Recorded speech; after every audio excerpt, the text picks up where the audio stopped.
Parents often wonder, how can you get a diagnosis about whether or not a child has ADHD or doesn't? There is no one test that makes a determination, does a person have ADHD? There is no imaging picture that you can take of their brain.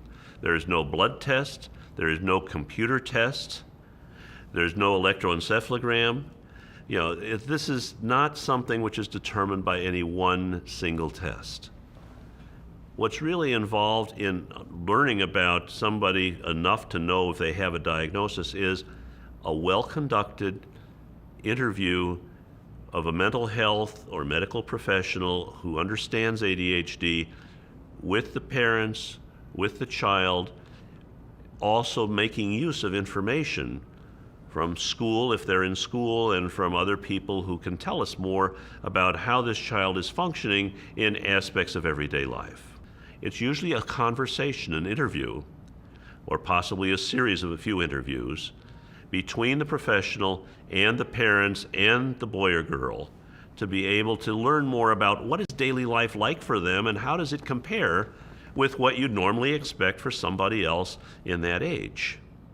We want to know a little bit about what's going on in the family, what stressors there might be that are causing pressures. We want to inquire about whether there are any health problems that have been difficult that may be contributing to some of the difficulties of this child.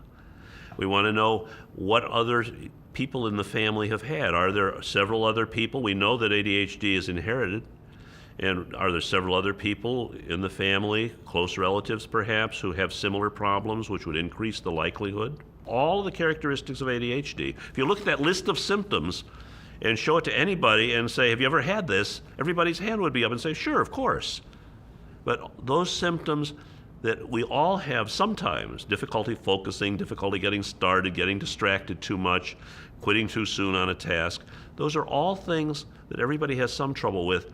The purpose of the diagnostic interview is to find out from the person and the parents and the teachers how this person really functions day by day compared to others of the same age. Key takeaways. There is no one test that determines if a person has ADHD. To get a diagnosis, a person needs to be interviewed by a health professional who knows a lot about ADHD. The interviewer asks about school and home to help determine how a child is functioning compared to kids the same age.